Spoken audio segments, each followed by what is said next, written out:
ओम श्री साईनाथाय नमः। श्री साई सच्चरित्र अध्याय 45। संदेह निवारण, काका साहेब दीक्षित का संदेह और आनंद राव का स्वप्न, बाबा के विश्राम के लिए लकड़ी का तख्ता। प्रस्तावना का 3 अध्याय में बाबा के निर्वाण का वर्णन किया गया है। इसमें कोई संदेह नहीं कि अब बाबा का साकार स्वरूप लुप्त हो गया है, परंतु उनका निराकार स्वरूप तो सदैव ही विद्यमान रहेगा। अभी तक केवल उन्हीं घटनाओं और लीलाओं का उल्लेख किया गया है जो बाबा के जीवन काल में घटित हुई थी। उनके समाधिस्थ होने के पश्चात भी अनेक लीलाएं हो चुकी हैं और अभी भी देखने में आ रही हैं, जिनसे ये सिद्ध होता है कि बाबा अभी भी विद्यमान है और पूर्व की ही भांति अपने भक्तों को सहायता पहुंचाया करते हैं। बाबा के जीवन काल में जिन व्यक्तियों को उनका सानिध्य या सत्संग प्राप्त हुआ, यथार्थ में उनके भाग्य की सराहना कौन कर सकता है। यदि किसी को फिर भी इंद्रिय या संसारिक सुखों से वैराग्य प्राप्त नहीं हो सका, तो इसे दुर्भाग्य के अतिरिक्त और क्या कहा जा सकता है। जो उस समय आचरण में लाया जाना चाहिए था और अभी भी लाया जाना चाहिए, वह है अनय भाव से बाबा की भक्ति, समस्त चेतनाओं, इंद्रियों, प्रवृत्तियों और मन को एकाग्र कर बाबा के पूजन और सेवा की ओर लगाना चाहिए। कृत्रिम पूजन से क्या लाभ। यदि पूजन या ध्यान आदि करने की ही अभिलाषा है तो वह शुद्ध मन और अंतकरण से होनी चाहिए। जिस प्रकार पतिव्रता स्त्री का विशुद्ध प्रेम अपने पति पर होता है, इस प्रकार प्रेम की उपमा कभी कभी लोग शिष्य और गुरु के प्रेम से भी दिया करते हैं, परंतु फिर भी शिष्य और गुरु प्रेम के सामने पतिव्रता का प्रेम तुच्छ है और उसकी कोई समानता नहीं की जा सकती। माता पिता, भाई या अन्य संबंधी जीवन का ध्येय आत्म साक्षात्कार प्राप्त करने में कोई सहायता नहीं पहुंचा सकते। इसके लिए हमें स्वयं अपना मार्ग अन्वेषण कर आत्म अनुभूति के पथ पर अक्सर होना पड़ता है। सत्य और असत्य में विवेक, इहलौकिक और परलौकिक सुखों का त्याग, इंद्रिय निग्रह और केवल मोक्ष की धारणा रखते हुए अक्सर होना पड़ता है।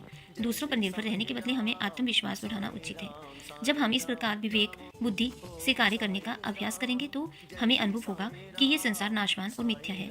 इस प्रकार की धारणा से संसारिक पदार्थों में हमारी आसक्ति उत्तरोत्तर घटती जाएगी और अंत में हमें उनसे वैराग्य उत्पन्न हो जाएगा। तब कहीं आगे चलकर ये रहस्य प्रकट होगा कि ब्रह्मा हमारे गुरु के अतिरिक्त दूसरा कोई नहीं, वर्ण यथार्थ में वे ही सद्वस्तु परमात्मा है और ये रहस्य उद्घाटन होता है कि ये दृश्यमान जगत उनका ही प्रतिबिंब है। अतः इस प्रकार हम सभी प्राणियों में उनके ही स्वरूप का दर्शन कर उनका पूजन आरंभ कर देते हैं और यही समतत्व भाव दृश्यमान जगत से विरक्ति प्राप्त कराने वाला भजन या मूल मंत्र है।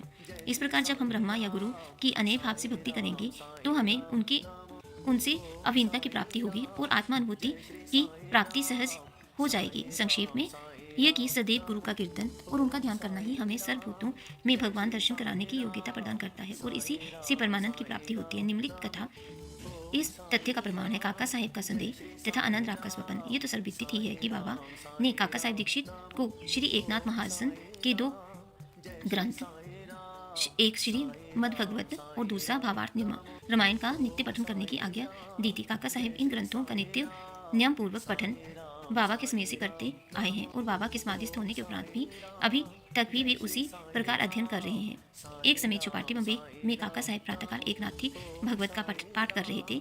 माधवराव देशपांडे, श्यामा और काका महासनी भी उस समय वहां उपस्थित थे तथा ये दोनों ध्यानपूर्वक पाठ श्रवण कर रहे थे। उस समय 11वें स्कंद के द्वितीय अध्याय का वाचन चल रहा था, जिसमें नवनाथ अर्थात ऋषभ वंश के सिद्ध यानी कवि हरि, अंतरिक्ष प्रबुद्ध, पिपलायन, अवीर, होत्र, ध्रुमिल, चमस और करभाजन का वर्णन है, जिन्होंने भगवत धर्म की महिमा राजा जनक को समझाई थी। राजा जनक ने इन नवनाथों से बहुत महत्वपूर्ण प्रश्न पूछे और इन सभी ने उनकी शंकाओं का बड़ा संतोषजनक समाधान किया था। अर्थात कवि ने भगवत धर्म, हरि ने भक्ति की विशेषताएं, अंतरिक्ष ने माया क्या है, प्रबुद्ध ने माया से मुक्त होने की विधि, पिपलायन ने ब्रह्मा के स्वरूप, आविर्होत्र ने कर्म के स्वरूप, दुर्मिल ने परमात्मा के अवतार और उनके अनेक, चमस ने नास्तिक की मृत्यु के पश्चात की गति एवं करभाजन ने कलिकाल में भक्ति की पद्धतियों का यथाविधि वर्णन किया। इन सब का अर्थ यही था कि कलयुग में मोक्ष प्राप्त करने का एकमात्र साधन केवल हरि कीर्तन या गुरु चरणों का चिंतन ही है। पठन समाप्त होने पर काका साहेब बहुत निराशापूर्ण स्वर में माघराव और अन्य लोगों से कहने लगे कि नवनाथों की भक्ति पद्धति का क्या कहना है, परंतु उसे आचरण में लाना कितना दुष्कर है। नाथ तो सिद्ध थे, परंतु हमारे समान मूर्खों में इस प्रकार की भक्ति का उत्पन्न होना क्या कभी संभव हो सकता है। अनेक जन्म धारण करने पर भी वैसी भक्ति नहीं हो सकती और फिर हमें मोक्ष कैसे प्राप्त हो सकेगा। ऐसा प्रतीत होता है कि हमारे लिए तो कोई आशा ही नहीं है। माघर राव को ये निराशावादी धारणा अच्छी न लगी वे कहने लगे कि हमारा अहोभाग्य है जिसके फलस्वरूप भी हमें साईं सदृश अमूल्य हीरा हाथ लगा गया है। तब फिर इस प्रकार निराशा का राग अलापना बड़ी निंदनीय बात है। यदि तुम्हें बाबा पर अटल विश्वास है तो फिर इस प्रकार चिंतित होने की आवश्यकता ही क्या है। माना कि नवनाथों की भक्ति अपेक्षाकृत अधिक दृढ़ और प्रबल होगी, परंतु क्या हम लोग भी प्रेम और स्नेह पूर्वक भक्ति नहीं कर रहे हैं? क्या बाबा ने अधिकार पूर्ण वाणी में नहीं कहा है कि श्री हरि या गुरु के नाम जप से मोक्ष की प्राप्ति होती है? तब फिर भय और चिंता को स्थान ही कहाँ रह जाता है। परंतु फिर भी माधवराव के वचनों से काका साहेब का समाधान न हुआ। वे फिर भी दिन भर व्यग्र और चिंतित ही बने रहे। ये विचार उनके मस्तिष्क में बार बार चक्कर काट रहा था कि किस विधि से नवनाथों के समान भक्ति की प्राप्ति संभव हो सकेगी। एक महर्षि जिनका नाम आनंदराव पखाड़ था, माधवराव को ढूंढते ढूंढते वहां आ पहुंचे। उस समय भगवत का पठन हो रहा था। श्री पखाड़े की माधवराव के समीप ही जाकर बैठ गए और उनसे धीरे धीरे कुछ वार्ता करने लगे। वे अपना स्वप्न माधवराव को सुना रहे थे। इनकी कानाफूसी के कारण पठन में विघ्न उपस्थित होने लगा। अतएव काका साहब ने पाठ स्थगित कर माधवराव से पूछा कि क्यों, क्या बात हो रही है। माधवराव ने कहा कि कल तुमने जो संदेह प्रकट किया था, ये चर्चा भी उसी का समाधान है। कल बाबा ने श्री पखाड़े को जो स्वप्न दिया है उसे इनसे ही सुनो। इसमें बताया गया है कि विशेष भक्ति की कोई आवश्यकता नहीं, केवल गुरु को नमन और उनका पूजन ही पर्याप्त है। सभी को स्वप्न सुनाने की तीव्र उत्कंठा थी और सबसे अधिक काका साहिब को। सभी के कहने पर श्री पखाड़े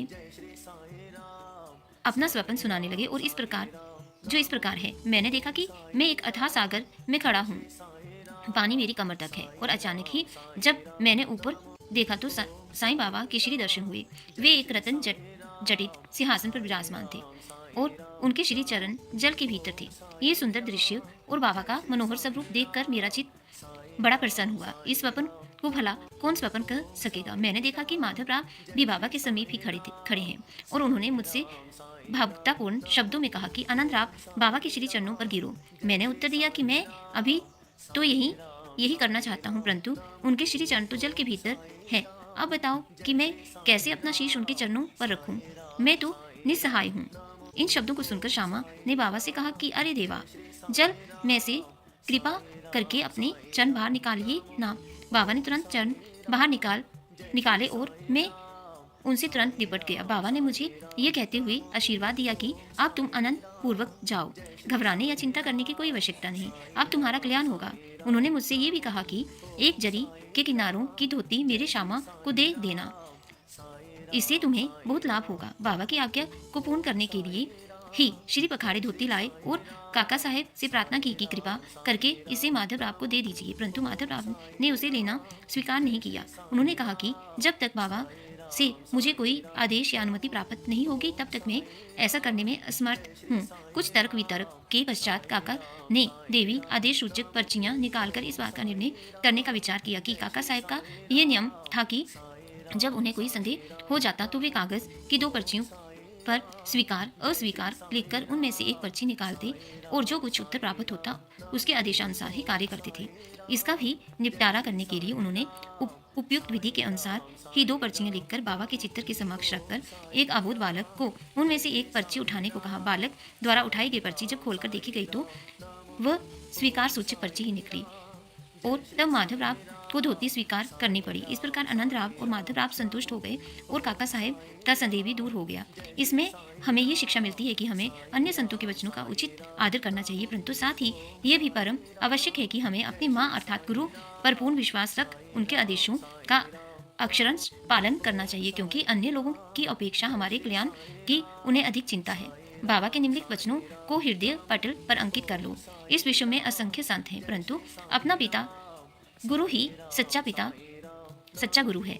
दूसरे चाहे कितने ही मधुर वचन क्यों ना कहते हों, परंतु अपना गुरु उपदेश कभी नहीं भूलना चाहिए। संक्षेप में सार यही है कि शुद्ध हृदय से अपने गुरु से प्रेम कर उनकी शरण जाओ और उन्हें श्रद्धा पूर्वक साष्टांग नमस्कार करो। तभी तुम देखोगे कि तुम्हारे सम्मुख भवसागर का अस्तित्व वैसा ही है जैसा सूर्य के समक्ष अंधेरे का। बाबा की शयन चैया लकड़ी का तख्ता। बाबा अपने जीवन के पूर्वार्ध में एक लकड़ी के तख्ते पर शयन किया करते थे। वह तख्ता 4 हाथ लंबा और 1 बीता चौड़ा था। जिसके चारों कोनों पर 4 मिट्टी के जलते दीपक रखे जाया करते थे। पश्चात बाबा ने उनके टुकड़े टुकड़े कर डाले थे, जिसका वर्णन गत अध्याय 10 में हो चुका है। एक समय बाबा उस पटिये की महत्ता का वर्णन काका साहब को सुना रहे थे, जिसको सुनकर काका साहब ने बाबा से कहा कि यदि अभी भी आपको उससे विशेष स्नेह है तो मैं मस्जिद में एक दूसरी पटिया लटकाए देता हूँ, आप सुखपूर्वक उस पर शयन किया करें। तब बाबा कहने लगे कि अब महाल सपाटी को नीचे छोड़कर मैं ऊपर नहीं सोना चाहता। काका साहब ने कहा कि यदि आज्ञा दें तो मैं एक और तख्ता महाल सपाटी के लिए भी टांग दूंगा। बाबा बोले कि वे इस पर कैसे सो सकते हैं? क्या ये कोई सहज कार्य है? जो उसके गुण से संपन्न हो वही ऐसा कार्य कर सकता है। जो खुले नेत्र रखकर निद्रा ले सके वही इसके योग्य है।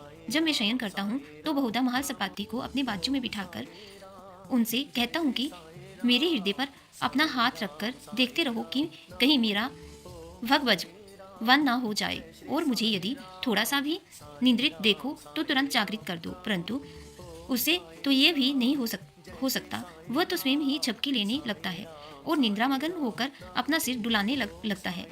और जब मुझे भगत का हाथ पत्थर सा भारी प्रतीत होने लगता है तो मैं जोर से पुकार उठता हूँ कि ओ भगत। तब कहीं वह घबराकर नेत्र खोलता है, जो पृथ्वी पर ही अच्छी तरह बैठ और सो नहीं सकता तथा जिसका आसन सिद्ध नहीं है और जो निद्रा का दास है, वह या तख्ते पर सो सकेगा। एक अन्य अनेक अवसरों पर वे भक्तों के संदेहवश ऐसा कहा करते थे कि अपना अपने साथ और उसका उसके साथ। श्री सद्गुरु साईनाथ अर्पणम अस्तु शुभम भक्तु। एक या निशाचर भूतानाम तस्यार जागृति सेमी यस्याम जागृति भूतानि सा निशा पश्यतो मुने।